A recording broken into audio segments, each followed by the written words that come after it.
Perda ini juga tidak bisa lagi diimplementasikan, tidak bisa lagi dijalankan karena kewenangannya sudah ditarik ke pusat. Ya, jadi ya dicabut saja gitu. Maupun peraturan bupati untuk mengatur perihal pasar modern dan pasar tradisional. Mereka sudah punya. Nah, karena mereka sudah punya, maka ya sudah provinsi sudah selesai. Pencabutan ini memang karena memang perdanya sendiri sudah tidak bisa berfungsi. Jadi ibaratnya sepeda motor itu sudah sepeda motor yang rusak begitu, yang nggak bisa jalan. Sehingga daripada dia terus ada di garasi tapi nggak bisa digunakan, ya sudah diambil saja. Salah satu yang menjadi pertimbangan kenapa kemudian ada perda yang tidak kami cabut itu karena kita khawatir itu berdampak bagi pelayanan publik. Kalau yang lainnya kami sudah pastikan bahwa itu tidak akan berdampak. Obesitas perda, kita diminta segera melakukan evaluasi. Jadi sebetulnya apa yang kita lakukan ini sudah sejalan dengan semangat pemerintah pusat supaya perda-perda ini tidak obesitas, ya, tidak kegemukan.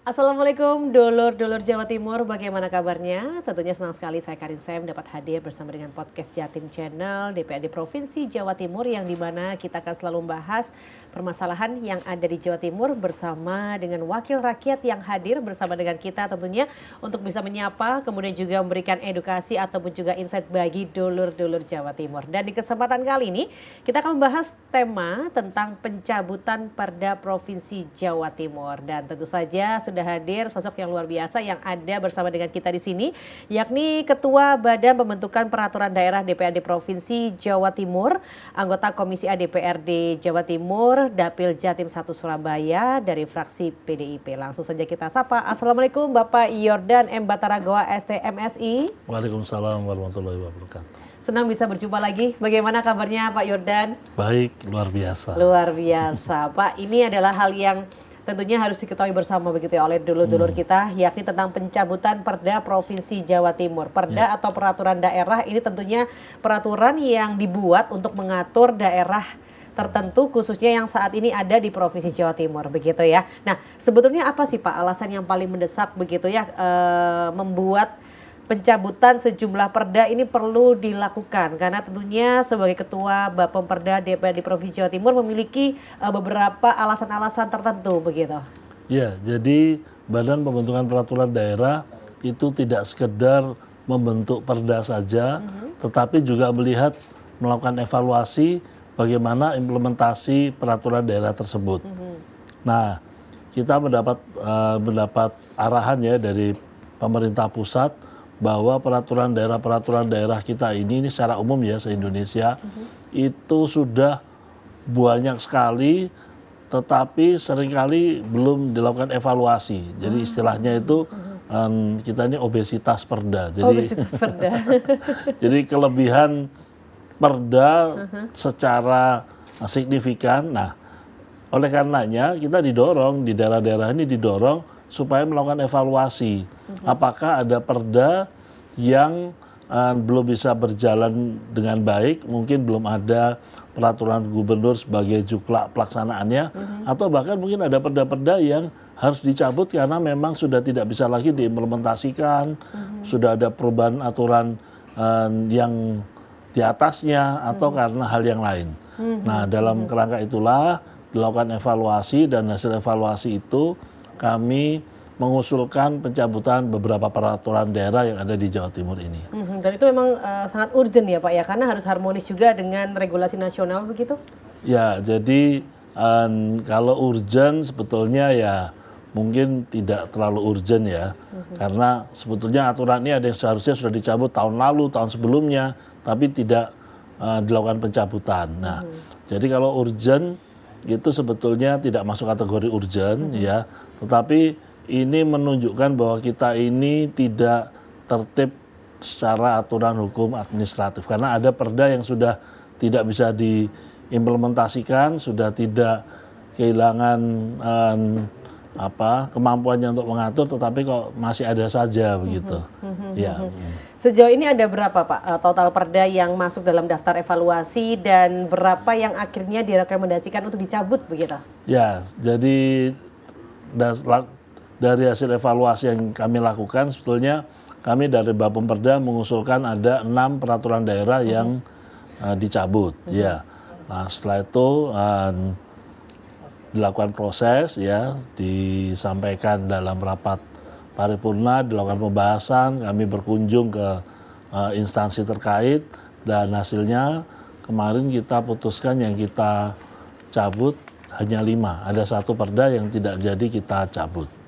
Ya, jadi dari 6, 5 yang akhirnya kita putuskan untuk dicabut. Karena yang satu ini masih relevan begitu? Ya, karena satu ini ternyata dari hasil kunjungan kami ke pusat, ternyata dinilai masih relevan. Kita juga cek ke teman-teman pelaksana juga masih relevan, meskipun ada beberapa catatan-catatan yang kita sampaikan bahwa kedepannya harus begini agar betul-betul efektif.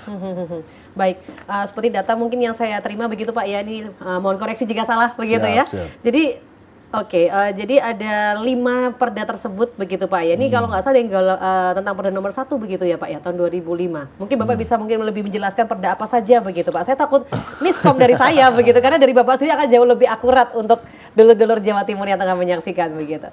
Ya, baik. Ya, terima kasih. Jadi saya juga harus lihat catatan ini ya, karena ini sangat teknis ya. Yang pertama, Perda nomor 1 tahun 2005 tentang pengendalian usaha pertambangan bahan galian golongan C pada wilayah sungai di Provinsi Jawa Timur. Ini memang panjang judulnya.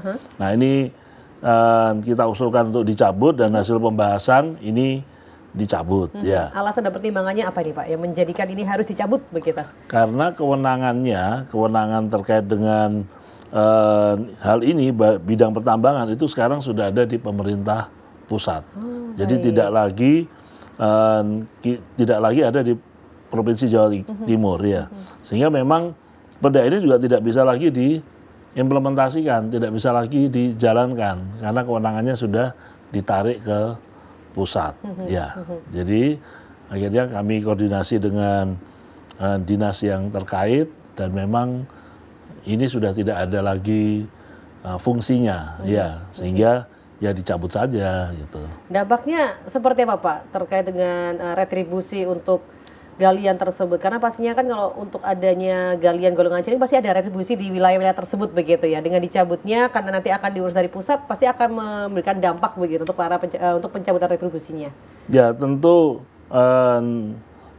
berkurang ya. Ada pengurangan yang kita dapat, tetapi kemudian kita juga dapat kompensasi melalui mineral bukan logam ya.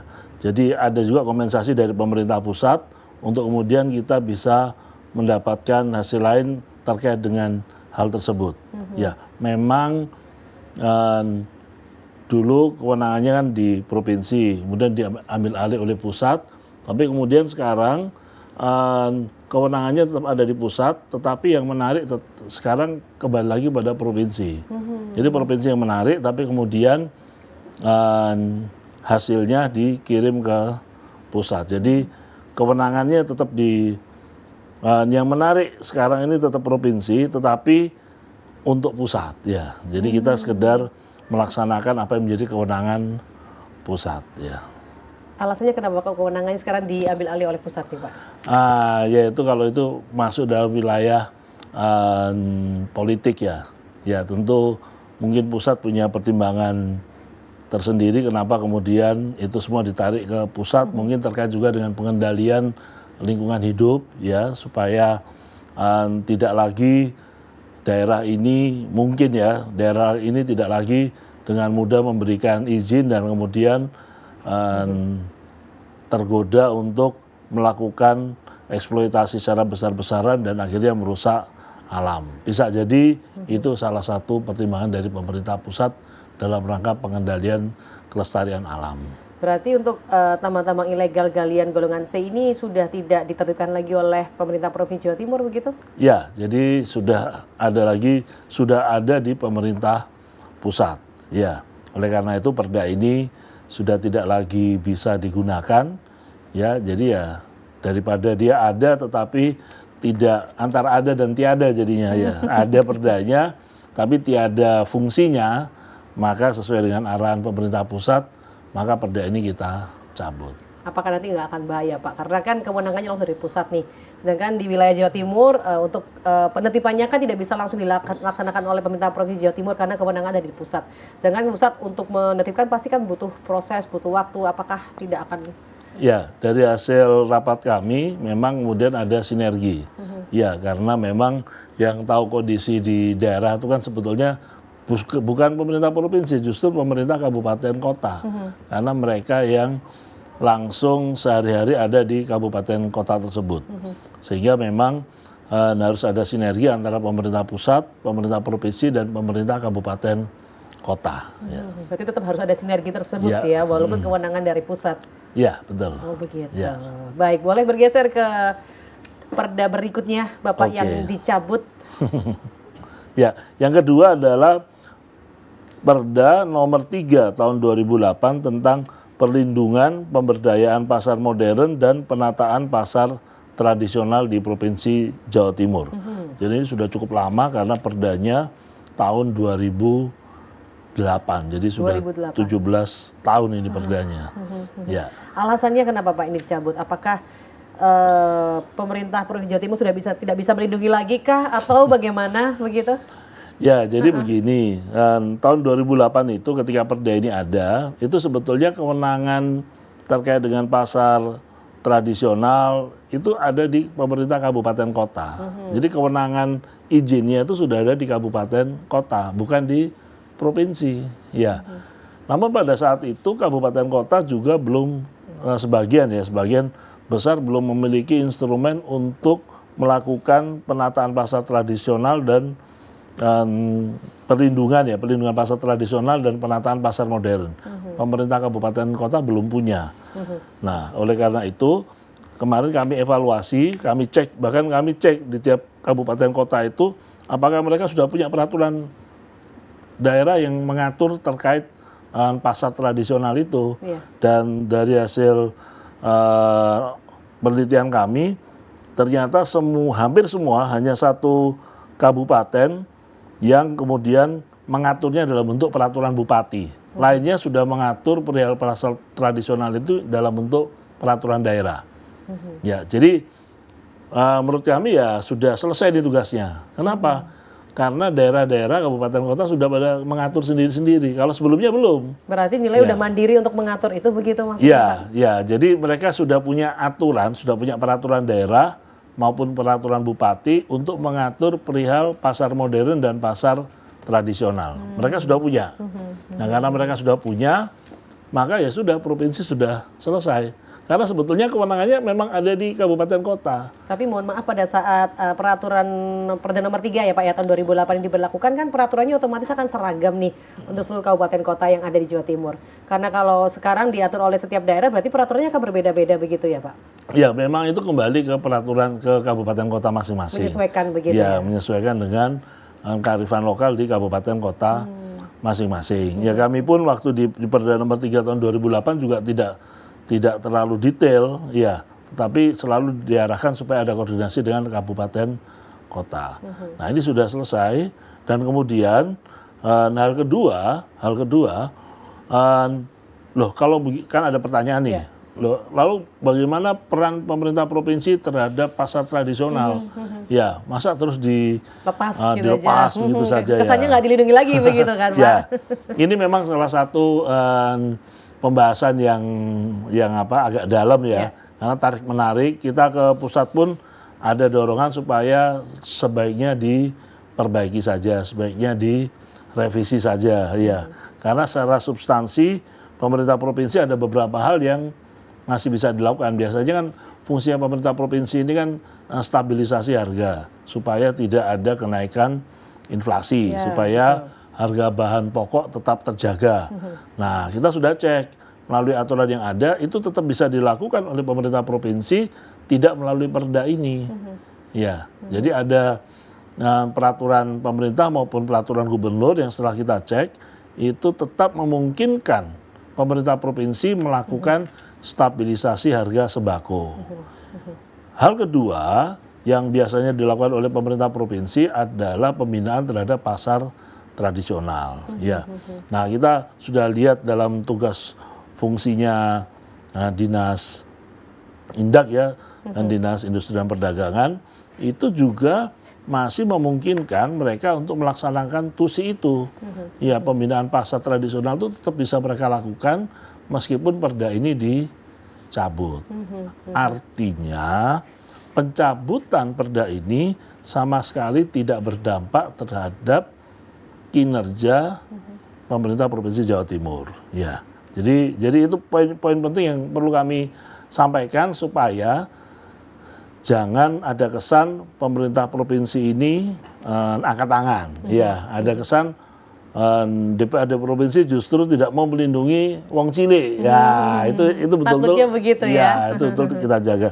Yang ketiga, yang paling penting juga, namanya sekarang bukan lagi pasar tradisional, jadi pasar rakyat. Pasar rakyat. Ya, sehingga mau nggak mau perda ini nggak bisa lagi dilakukan revisi. Karena kalau merevisi itu judulnya tetap hanya ditaruh di depannya itu perubahan kesekian. Nah, ketika nomenklatur namanya sendiri sudah harus dirubah, maka perda ini ya harus dicabut. Ya, nanti jika mau membuat perda baru ya bisa, tapi tidak bisa berupa perbaikan. Jadi mau nggak mau perda ini memang harus dicabut, tidak bisa diperbaiki sebagaimana harapan waktu kita ke Kementerian ke Jakarta. Ya. Melihat prosesnya ini berarti cukup alot juga ya Pak pada saat proses pencabutan perda yang terkait dengan pasar modern juga penataan pasar tradisional ini ya? Iya, kita ngundang beberapa teman-teman dari kabupaten kota juga, kita tanya bagaimana di sana. Oh sudah Pak, kami sudah punya perda tersendiri, bahkan Sidoarjo itu perdanya ada 2 yang mengatur terkait hal ini, sehingga memang perda provinsi ini sudah tidak diperlukan lagi. Ya. Baik, kalau berikutnya Pak untuk perda yang juga dicabut? Perda berikutnya adalah Perda nomor 3 tahun 2011 tentang tata kelola bahan pupuk organik di Provinsi Jawa Timur. Ya, jadi kenapa kemudian ini dicabut? Karena sudah muncul perda, saya bacakan, peraturan Menteri Pertanian nomor 1 tahun 2019. Ya, jadi dengan peraturan Menteri Pertanian yang baru ini menegaskan bahwa pendaftaran pupuk organik, pupuk hayati, dan pembenah tanah itu menjadi kewenangan pemerintah pusat. Ya, jadi kalau dulu daftarnya ke pemerintah provinsi, daftarnya ke pemerintah provinsi. Setelah itu pemerintah provinsi mensyaratkan harus ada uji begini, persyaratannya begini supaya dia bisa masuk kategori sebagai pupuk organik. Ini pupuk organik yang diperjualbelikan ya, yang diperjualbelikan. Nah, supaya bisa masuk dalam kategori pupuk organik yang layak diperjualbelikan, maka ada berbagai ketentuan dan persyaratan ya, termasuk uji laboratorium dan lain sebagainya. Namun sekarang untuk pupuk organik itu pendaftarannya langsung ke pusat. Langsung ke pusat. Ya, jadi pemerintah pusatlah yang kemudian menetapkan apakah kemudian pupuk organik yang didaftarkan itu layak atau tidak, memenuhi ketentuan atau tidak. Prosesnya juga akan makan waktu nggak sih Pak? Kalau prosesnya makan waktu atau tidak. Mengingat pusat pun juga kerjanya juga banyak begitu. Tapi, ya Pak? Ya, dari informasi yang kami dapat pendaftarannya secara online. Baik. Ya, secara online. Nah, memang ada ketakutan kalau ke pusat ini kan gimana bisa petani yang di daerah lalu harus langsung ke Jakarta, ini berapa banyak biayanya, berapa banyak waktunya. Nah, tapi dari informasi yang kami dapat ini melalui online.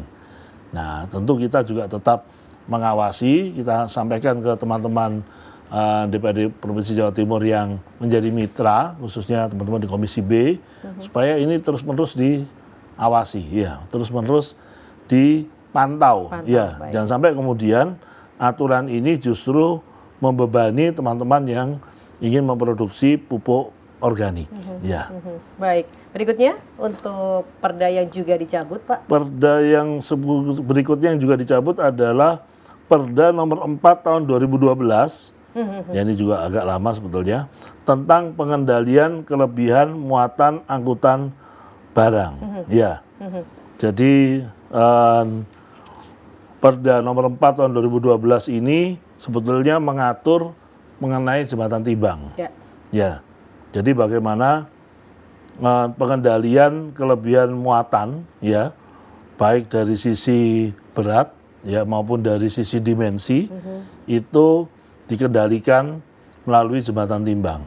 Nah, tahun 2012 Perda ini muncul, kemudian di Undang-Undang 23 2014 muncul ketentuan bahwa penetapan lokasi pengoperasian atau penutupan alat penimbangan kendaraan bermotor menjadi kewenangan pemerintah pusat. Ya. Baik. Padahal saat itu kita punya 20 jembatan timbang. Ya. Nah, tapi ya karena kita ini bagian dari NKRI, ketika undang-undangnya bunyi seperti itu, maka ya kemudian terjadi serah terima 20 jembatan timbang ini ke pemerintah pusat. Nah, jadi itu alasan kenapa kemudian Perda ini juga dicabut karena kewenangannya sudah beralih ke pemerintah pusat. Sebetulnya fungsi jembatan timbang itu untuk apa sih Pak? Ya, jadi jembatan timbang itu fungsinya untuk yang pertama mencegah kerusakan jalan.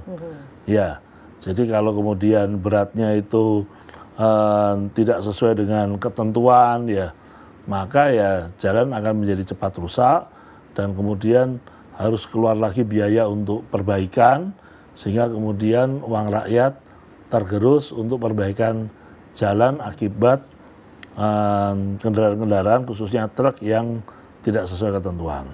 Yang kedua, untuk keselamatan pengendara di jalan raya. Ya, nah, biasanya kalau terlalu berat, tidak sesuai, itu biasanya kadang-kadang tidak kuat naik tuh, ya, tidak kuat naik, tidak kuat terus turun, ya. Nah, kan kita pernah dengar beberapa kejadian yang karena itu lalu kemudian terjadi korban jiwa, ya. Atau juga yang terlalu besar, ya. Biasanya itu kalau muatannya ringan-ringan, ya, misalnya apa ya, misalnya kapuk, misalnya, ya. Nah, itu bisa menggelembung begitu, ya, menggelembung sehingga berbahaya. Yang belakang tidak kelihatan. Ya, nanti rawan nyenggol kanan kiri. Nah, jadi ada dua hal, mencegah kerusakan jalan, yang kedua untuk keselamatan berkendara di jalan raya. Selanjutnya ada yang ketiga, supaya nggak macet. Ya, karena ya itu tadi kalau terlalu berat itu jalannya pelan, ya. Kira-kira yang belakang ini juga nggak bisa cepat, ya. Nah, kalau begitu Pak, yang saat ini lagi mana kan demo tentang aturan odol tuh, over dimension, overloading itu Pak. Nah, ini gimana? Aturannya berarti ikut pusat begitu? Ya, karena ya jadi ini sebetulnya kan pengaturan melalui mekanisme jembatan timbang, ya, melalui mekanisme jembatan timbang. Tapi sebetulnya aturan tentang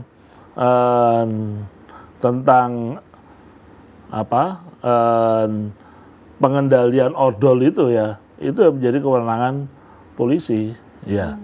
Karena memang kalau itu terlalu besar atau terlalu berat, itu membahayakan keselamatan berkendara.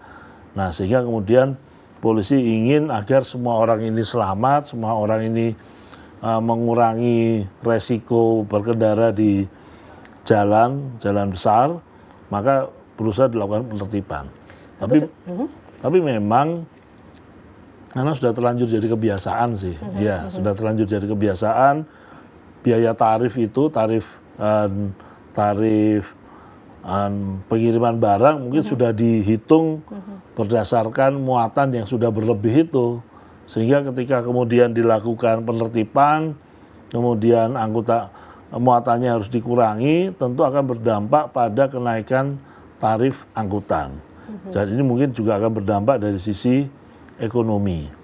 Nah, itu yang harus betul-betul dipertimbangkan.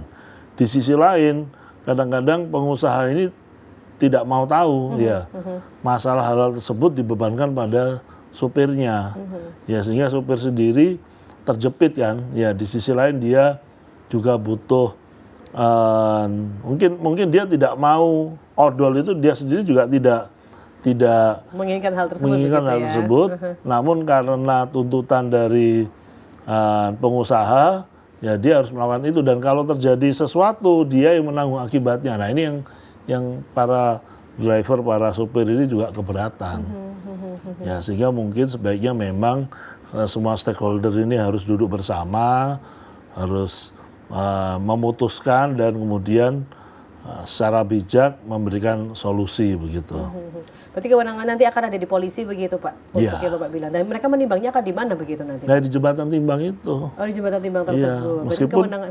ya, jadi di jembatan timbang meskipun sampai sekarang dari catatan kami dari 20 jembatan timbang ini, 20 jembatan timbang yang diserahkan provinsi kepada pusat, yang dioperasikan baru 12.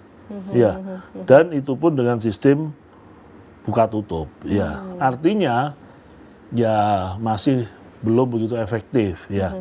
Karena kan kemudian buka tutup kan akan dipelajari tuh sama teman-teman tuh. Ya. Oh ini bukanya jam berapa aja ya. Nah, nanti mereka akan lewat di kala jembatan timbangnya tidak buka ya. Jadi akhirnya ya tetap lolos saja betul, ya. Harusnya ya 24 jam operasinya. Harusnya 24 jam ya Pak ya. Atau mungkin nggak ada orang yang mengoperasikannya pada saat jam-jam tersebut begitu Pak? Ya bisa jadi seperti itu karena ketika diambil alih maka kan harus ada juga tambahan tenaga untuk mengoperasikannya, mengoperasikan jembatan timbang itu. Kemudian itu juga ada konsekuensi dengan anggaran ya, mungkin juga rekrutmen ya. Jadi memang tidak begitu saja diambil alih langsung bisa beroperasi ya. Tapi kita nilai ya kalau ini tidak segera diselesaikan ya kasihan para pengendara jalan ini. Berarti jembatan timbang ini masih akan tetap ada begitu, tapi yang menimbang adalah dari kepolisian dengan aset dari Pemprov. Pusat. Oh, ya, pusat. jadi jadi jembatan timbangnya itu sekarang sudah diserahkan semua ke pusat. 20 jembatan timbang itu sudah punyanya pusat. Ya, yang mengoperasikan pusat. Ya.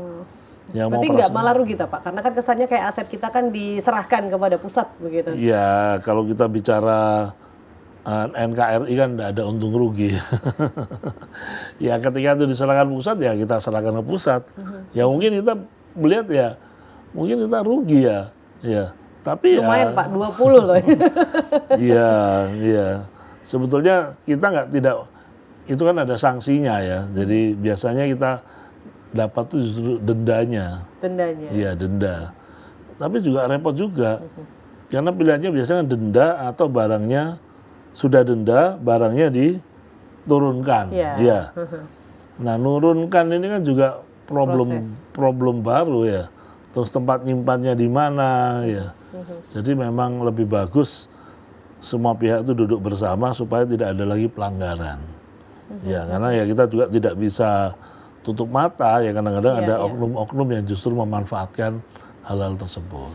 Tapi nanti khawatirnya akan ada permainan oknum begitu Pak yang akan meloloskan odol begitu. Ya kita lihat saja ya kalau itu memang terjadi maka ayo kita rame-rame lapor ke pusat supaya ini dicegah. Tapi untuk saat ini sudah diserahkan ke pusat dan sudah beroperasi dari pusat begitu. Ya sudah, jadi sudah beroperasi tapi belum 20, baru 12. Ini. Dan dengan sistem buka tutup. Ya, padahal sebelumnya itu 20 beroperasi semua dengan sistem buka terus 24 jam. Karena kan yang lewat juga bukan jamnya kan kita nggak tahu ya jam berapa begitu ya Pak. Akhirnya lolos bener kata Bapak tadi. Iya, justru orang kalau tahu wah ini tutupnya jam berapa ya lewat kita tutup. Masih ada satu perda lagi Pak, tapi kita boleh minum sebentar begitu untuk break sejenak. Silakan Pak.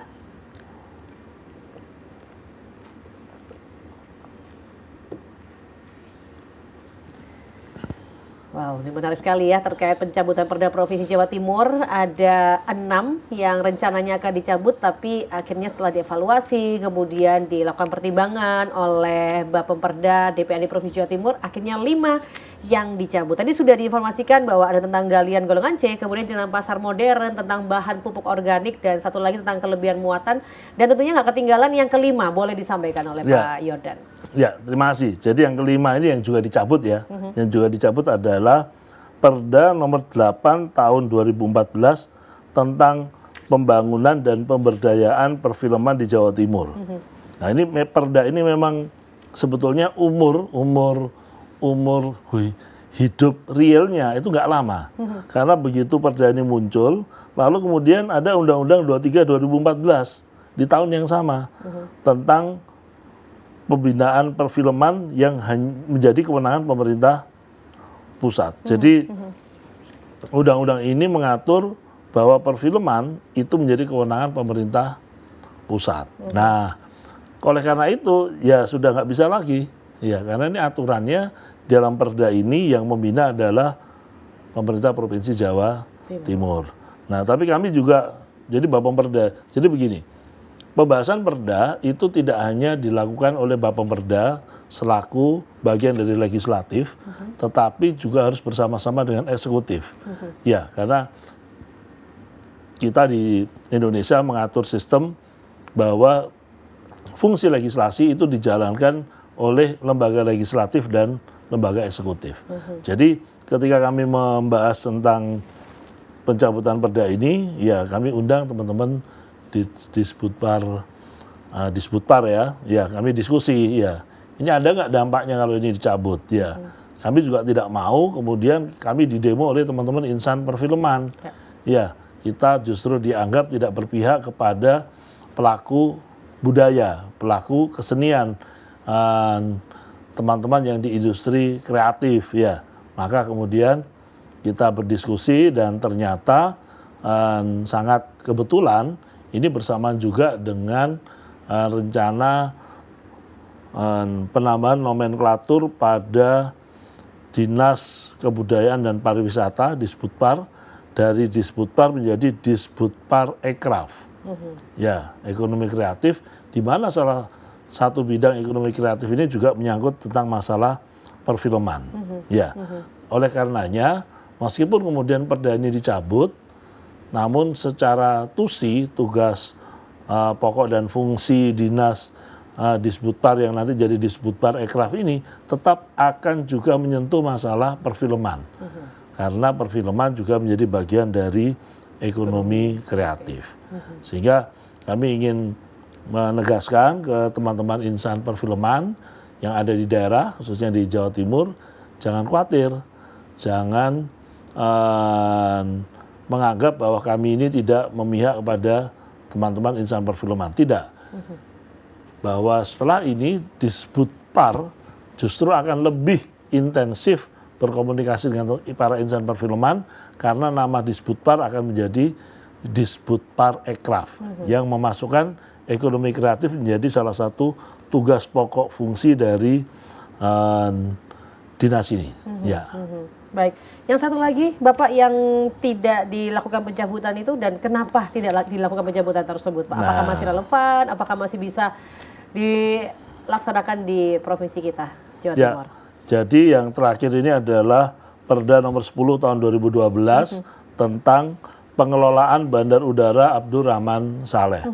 Memang dari awal ini sudah tarik ulur, tarik ulur karena ada yang pihak yang setuju dicabut, ada pihak yang tidak setuju dicabut. Ini di awal nih, waktu kita ini kan proses ini dimulai dari hasil evaluasi perda-perda. Ketika perda ini masuk dalam hasil yang harus dievaluasi, ini sudah mulai tarik ulur. Ya, kenapa? Karena kita ini masih mengelola Bandar Udara Abdurrahman Saleh di Malang. Ya, bahkan kita ingin supaya ada penambahan fasilitas-fasilitas di Bandar Udara Abdurrahman Saleh itu. Ya, ada kekhawatiran yang sangat besar ketika perda ini dicabut, bagaimana nasib pengelolaan Bandar Udara Abdurrahman Saleh ini? Ya, siapa yang lalu yang mengelola? Terus bagaimana aset pemerintah provinsi yang ada di bandar udara itu? Nah, tapi waktu itu kami sepakat, tetap kami masukkan sebagai usulan, sambil kami melihat dinamika yang ada dan kami mencari informasi yang lebih akurat, lebih dalam lagi tentang perda ini. Dan kemudian kami melakukan kunjungan ketika ini adalah proses pembahasan, kami melakukan kunjungan ke Kementerian Perhubungan, Dirjen Perhubungan Udara. Di situ kami melakukan diskusi intensif terkait dengan undang-undang yang ada tentang apakah kemudian perda ini perlu dicabut atau tidak. Nah, dari diskusi itu kemudian Dirjen Perhubungan Udara memberikan surat secara resmi nomor AU 106/7/7/DBU 2025 tertanggal 1 Oktober 2025 yang isinya pendapat bahwa perda ini masih bisa diberlakukan, bahwa perda ini tidak kehilangan fungsinya. Ya. Nah, lalu kami juga diskusi dengan UPT pelaksana, diskusi dengan dinas terkait bahwa memang pengelolaan Bandar Udara Abdurrahman Saleh ini itu didasarkan pada perjanjian kerjasama.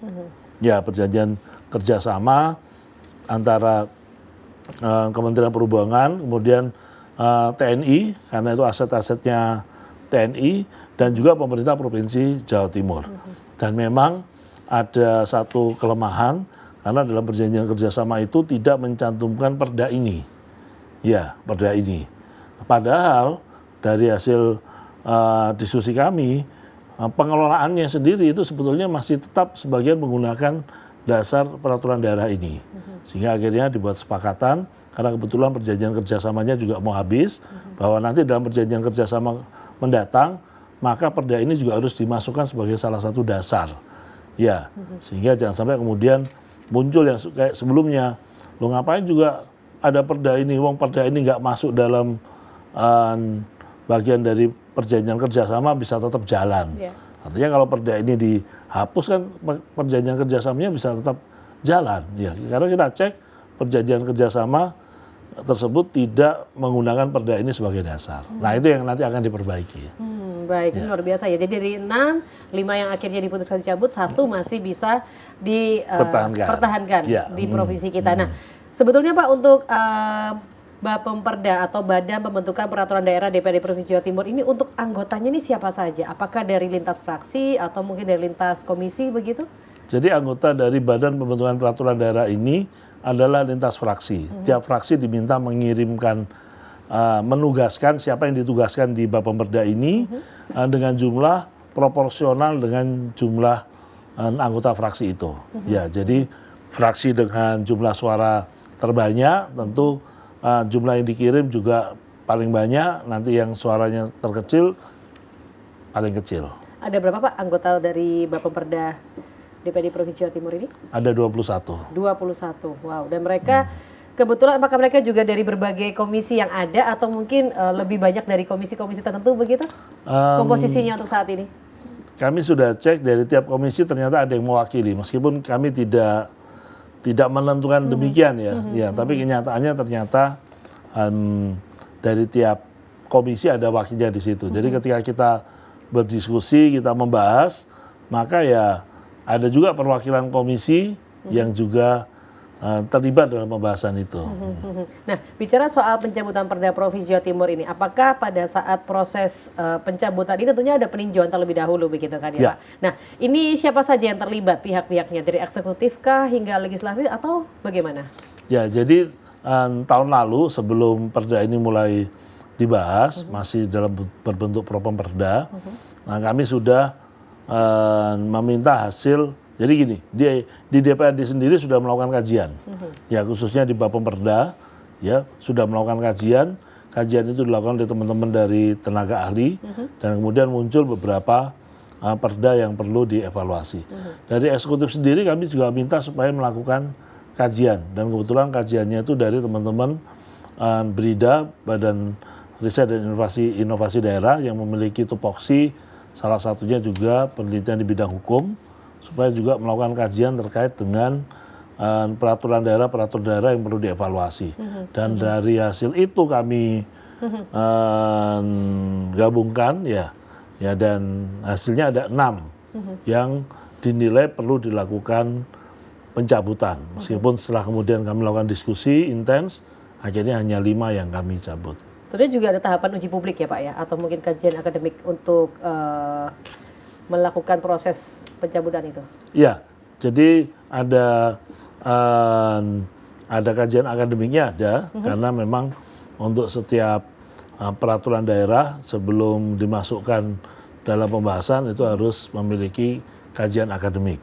Sehingga kemudian tidak sekedar muncul begitu saja, tapi memang sudah ada pertimbangan-pertimbangan dan memang kami juga menyampaikan ini dalam setiap kesempatan, ya, pada stakeholder, kemudian siapa yang terkait, yang terlibat, kami juga libatkan, meskipun mungkin tidak bisa semua orang terwakili, ya, karena memang sifat kami ini mencabut, ya, jadi bukan membentuk perda yang baru, ya, justru mencabut aturan sehingga yang mungkin sebelumnya terpengaruh ya menjadi tidak terpengaruh. Tetapi memang dasar pencabutan ini memang karena memang perdanya sendiri sudah tidak bisa berfungsi. Jadi ibaratnya sepeda motor itu sudah sepeda motor yang rusak begitu, yang nggak bisa jalan. Sehingga daripada dia terus ada di garasi tapi nggak bisa digunakan, ya sudah diambil saja sehingga tidak, ya. Nah, kalau bicara soal pencabutan perda tentunya ada dampak-dampak yang akan muncul begitu ya Pak ya. Apakah ada dampak paling signifikan terkait dengan pelayanan publik dari pencabutan perda tersebut Pak? Tidak ada, karena memang kita udah kaji itu, ya. Salah satu yang menjadi pertimbangan kenapa kemudian ada perda yang tidak kami cabut itu karena kita khawatir itu berdampak bagi pelayanan publik. Kalau yang lainnya kami sudah pastikan bahwa itu tidak akan berdampak. Salah satu tadi misalnya masalah pasar, kita tes, kita cek, kita teliti, ternyata daerah-daerah juga sudah melakukannya itu di daerah-daerah. Mereka masing-masing sudah memiliki peraturan daerah, 37 kabupaten kota sudah punya peraturan daerah tentang pasar tradisional, satu lagi mengaturnya melalui peraturan bupati. Jadi kami pastikan itu sudah tidak berdampak. Ya. Nah, kalau bicara soal pencabutan perda di kalangan internal DPRD begitu Pak, apakah ada tantangan yang dihadapi begitu saat pembahasan pencabutan perda tersebut? Ya ada ya, khususnya 2 perda itu. Jadi perda tentang Abdurrahman Saleh itu bandar udara dan perda tentang pasar. 2 itu yang menjadi tarik ulur karena kita semua memiliki semangat yang sama, tidak mau ada perda yang tidak bisa berfungsi, tapi juga tidak mau ada pelayanan publik yang terganggu. Nah, maka kemudian pada 2 perda itu pembahasannya cukup intensif, ya, kita bahkan melakukan kunjungan ke pusat, ke kementerian. Kemudian kita juga melakukan studi banding ke daerah lain untuk melihat bagaimana implementasi perda yang sama di daerah tersebut. Pak Yordan, apakah ada platform atau mekanisme yang disiapkan oleh DPRD begitu ya sehingga publik bisa memantau proses pencabutan perda tersebut, Pak? Kita punya namanya JDIH, JDIH, Jaringan Dokumentasi dan Informasi Hukum, ya, yang bisa dilihat di JDIH DPRD. Di search saja di JDIH DPRD Jatim, ya, di situ ada perda apa-apa saja yang kita rencanakan untuk kita lakukan di tahun ini maupun tahun depan. Kemudian ada juga naskah akademik, ada juga kemudian draft raperdanya itu sendiri, ya, dan memang belum sempurna. KPRD sudah minta supaya itu diperbaiki lagi sehingga bisa memuat masukan dan tanggapan masyarakat terhadap apa-apa yang kita bahas di DPRD provinsi. Setelah perda dicabut begitu, Pak, apakah nanti akan ada rencana membuat perda baru sebagai penyempurnanya begitu, untuk menggantinya begitu? Ya, itu kami kembalikan ke komisi masing-masing. Ya, jadi kalau Bapemperda ini kan kita ini lintas bidang, ya, lintas komisi.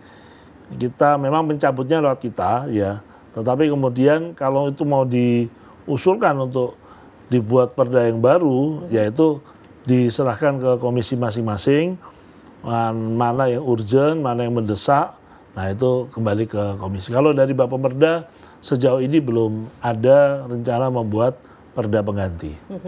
Baik, nah Pak Yordan, tentunya ada strategi jangka panjang dari Bapemperda untuk menata regulasi agar sederhana tapi tetap efektif. Ya, jadi kita ini masih tahunan, ya, kita membuat program pembentukan peraturan daerah.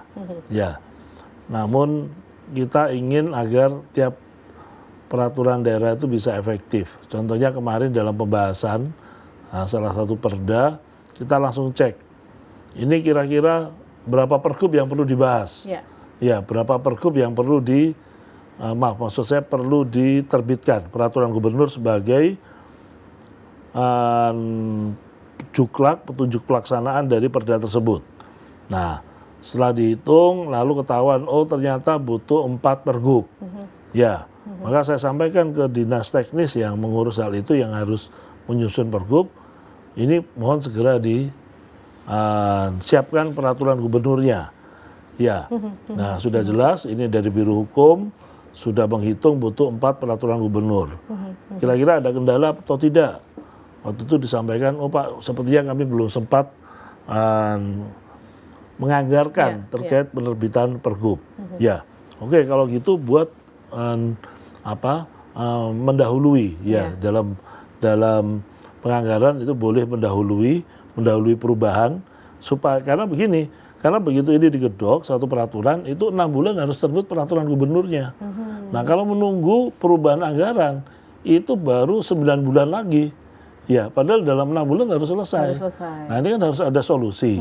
Maka harus ada perubahan anggaran mendahului supaya ini bisa selesai dalam 6 bulan. Karena mohon maaf, seringkali ini berdasarkan yang lalu-lalu, tapi ini yang lalu-lalu ya.